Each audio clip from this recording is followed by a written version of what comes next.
The night I found the earring, the heat was out in our condo and I was wearing 2 sweaters. That's the detail I always come back to. Not the earring itself, not what it meant, just that I was so cold, and my fingers were stiff, and I was fishing around behind the headboard for my phone charger when I touched something small and metal. I pulled it out and held it up to the lamp. Rose gold.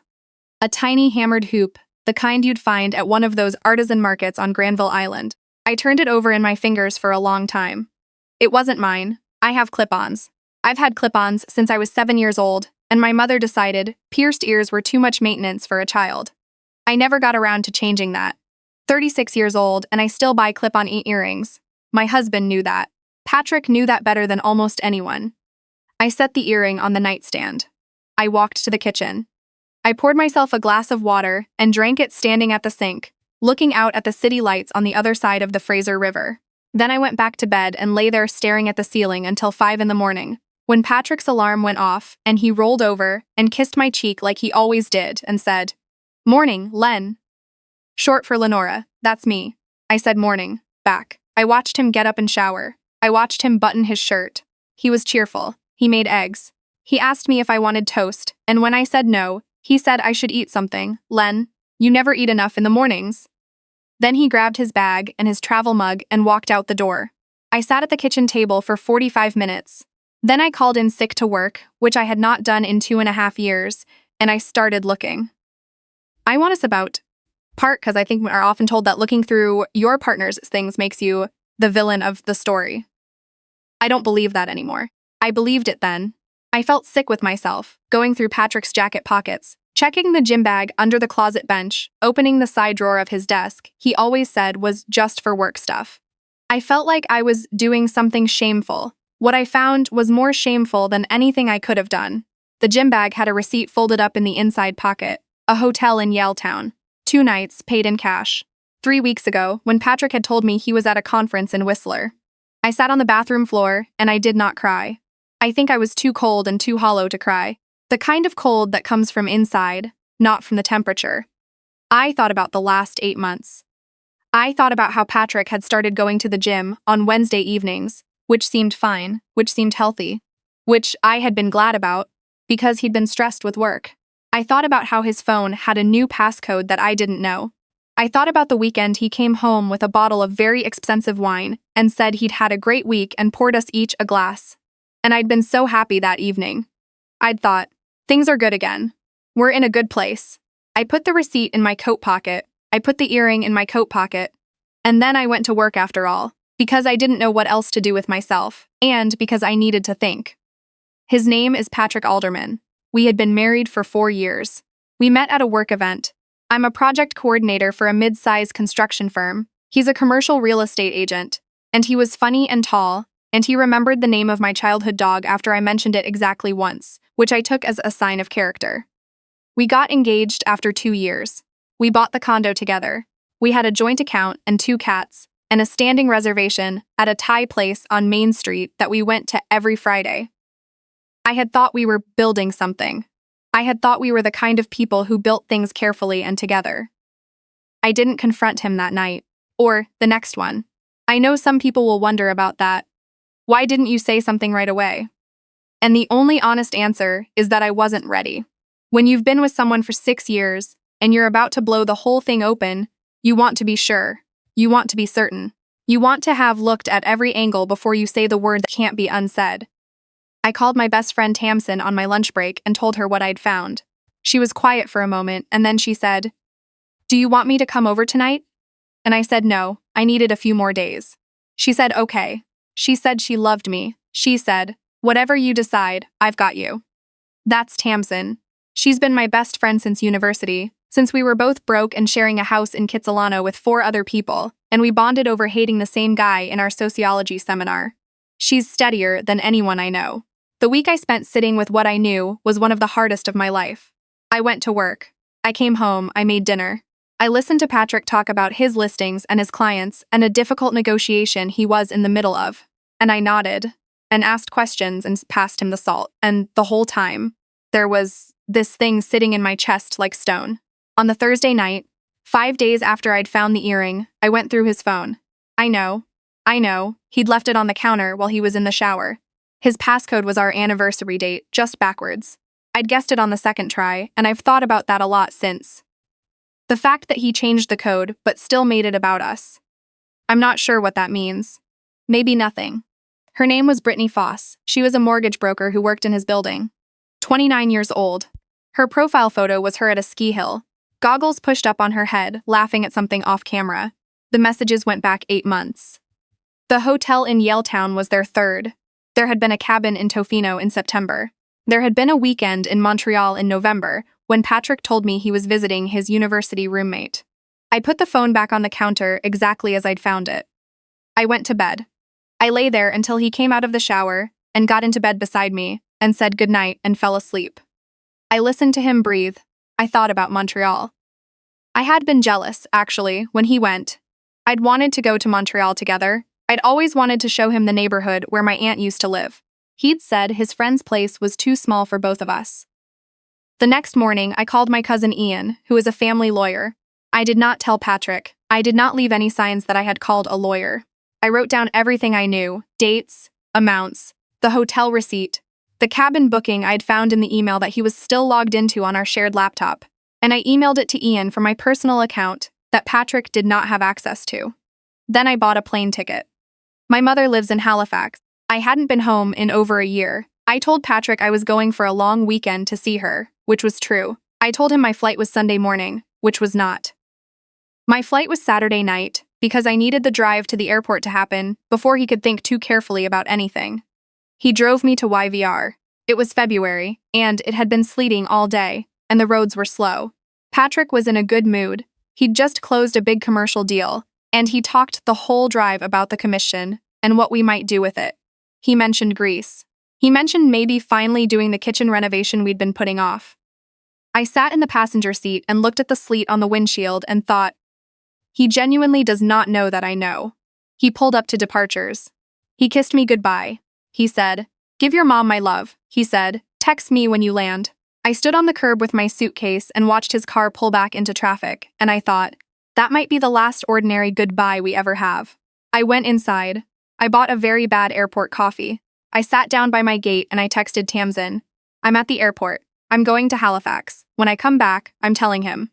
She replied in 30 seconds, "I'll be here when you land." Halifax was cold in a different way than Vancouver. Clean cold, dry. The kind that hurts your face but makes the light look sharp and clear. My mother picked me up from the airport and we drove to her house in Dartmouth, and she made tea and I told her everything. My mother, Elaine, is a woman who has very precise opinions about most things and keeps them mostly to herself until asked. She listened to the whole story.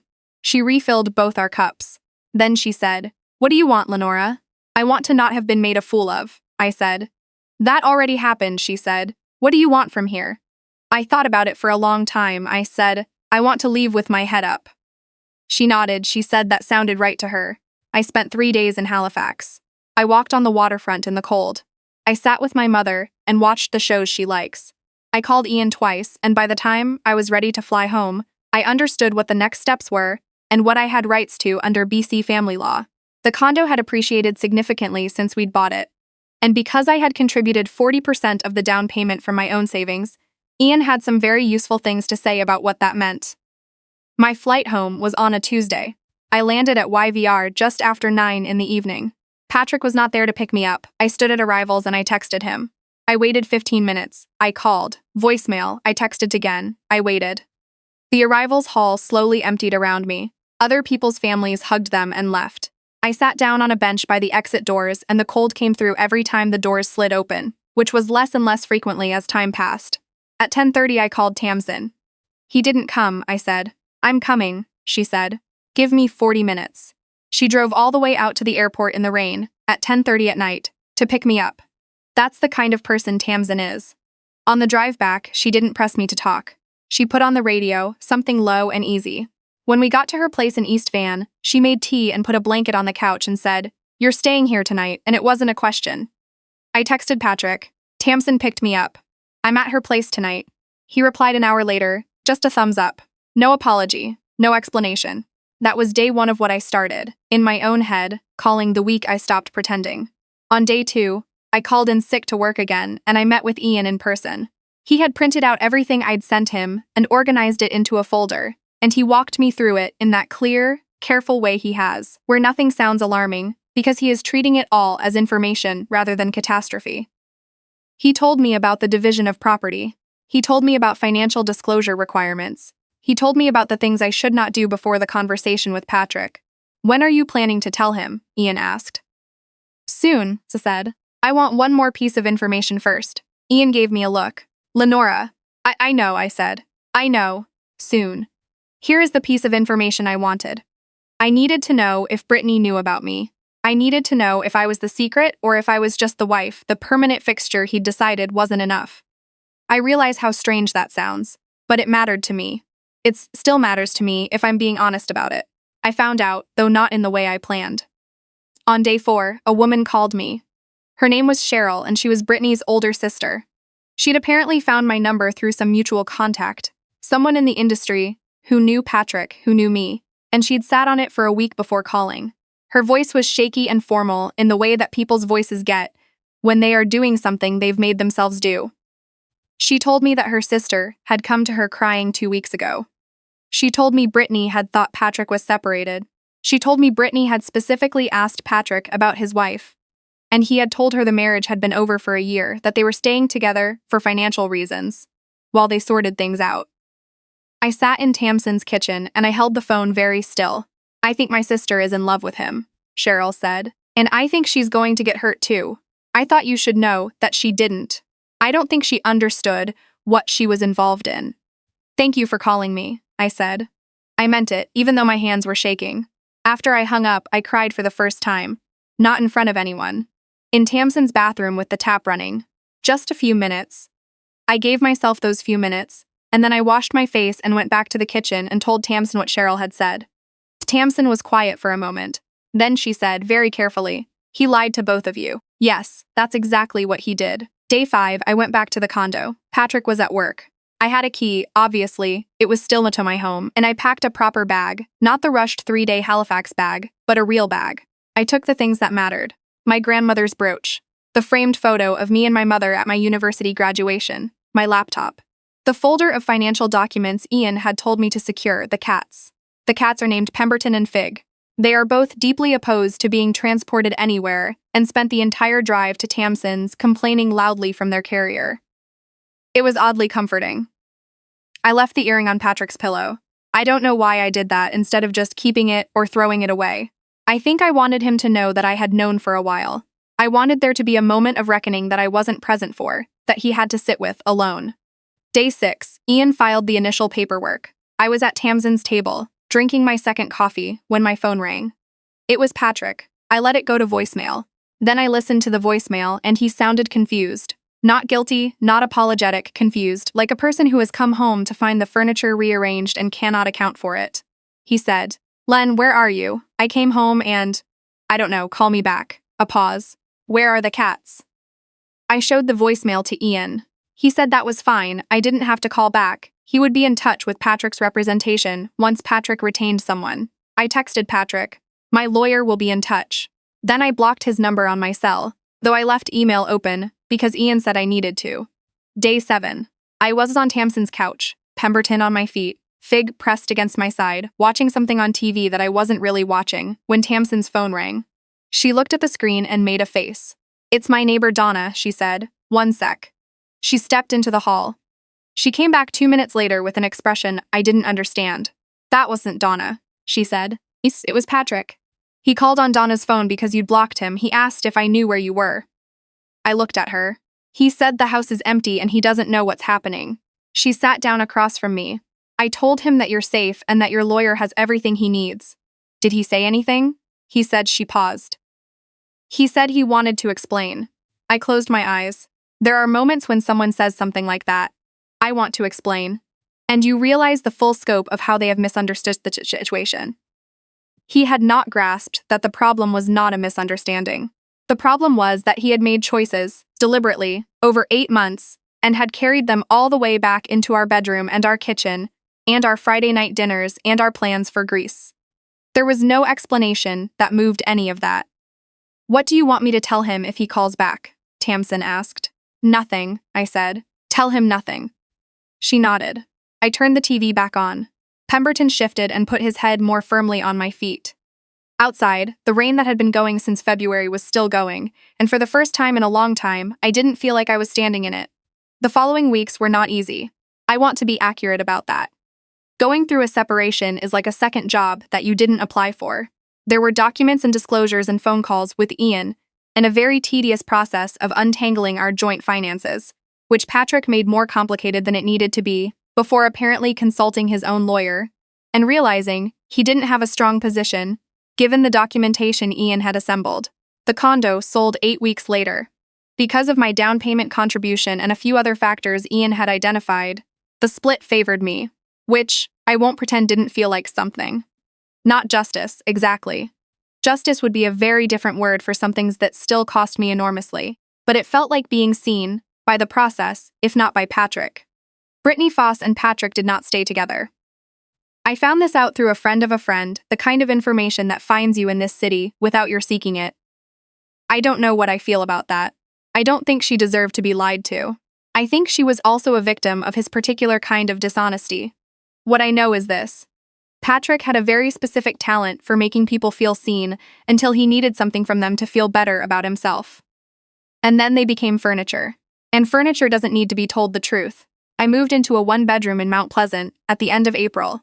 Tamsin helped me move. Ian came with beer. My mother flew in for the weekend and helped me unpack the kitchen, which took all of Saturday and involved a lot of commentary on my organizational system, which I accepted, because Elaine is usually right about these things. The cats adjusted faster than I did. Pemberton claimed the window seat on the first day. Fig found a spot under the radiator and decided it was hers. I stood in my new living room on my first night there, and I looked at the walls, which were empty, and I thought, I am 36 years old, and I am beginning again from a position that is more mine than anything I've had in years. That's not a sad feeling, it turns out. It's actually very close to relief. I won't tell you that I immediately found love again, because that's not the story. I found my footing again, which I think matters more. I started walking to work instead of taking the bus, and I joined a ceramics class that Tamsin had been trying to get me to try for 2 years. I started cooking things I actually wanted to eat instead of defaulting to Patrick's preferences. Small things. The small things are how you find out who you are when you stop organizing yourself around someone else. 8 months after I moved out, I met someone. His name is Owen. Wait, no. I'm not using that name. Someone in my ceramics class is Owen, and it would be strange. His name is Reed. He works in environmental consulting, and he has a golden retriever named Biscuit, and an extremely strong opinion about which hiking trails in the North Shore Mountains are worth doing, versus which ones are overhyped. He makes me laugh in a specific way, a way where I'm not performing amusement but actually surprised by him. On our third date, he asked me about my previous relationship, and I told him the broad strokes: married, found out about an affair, separated, rebuilt. He listened without flinching. He said, "That sounds really hard." And then he said, "What did you figure out about yourself from it?" Nobody had ever asked me that. Not like that. I thought about it. I said, "I figured out that I'm better at starting over than I thought I was." He nodded. He said he thought that was a very good thing to know about yourself. Pemberton does not like Reed yet. Fig has already decided he's acceptable and sits next to him on the couch, which in Fig terms is a declaration of love.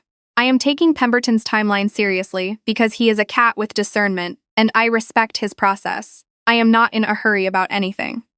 That's the change I notice most. For a long time, I was in a hurry to have everything settled, to have the right life in place, to be the kind of person who had figured it out.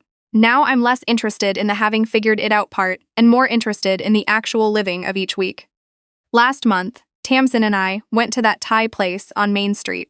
The one Patrick and I used to go to every Friday. I'd been avoiding it. Not deliberately, I just kept not going. And then Tamsin suggested it, and I thought, why not? We sat at a corner table and ordered too much food, and split a bottle of white wine and talked for 3 hours about everything and nothing. It was a Tuesday. The restaurant was quieter than it used to be on Fridays. The pad see ew was exactly as good as I remembered. When we were leaving, Tamsin said, "How was that?" "Good," I said. And I meant it completely. That's the thing nobody tells you about the other side of a hard season. It doesn't arrive like a revelation. It arrives like a Tuesday. Like pad see ew and a glass of wine, and your best friend across the table. Like the rain finally letting up somewhere around April, and you look out the window one morning and realize you've stopped waiting for it. I stopped waiting for it.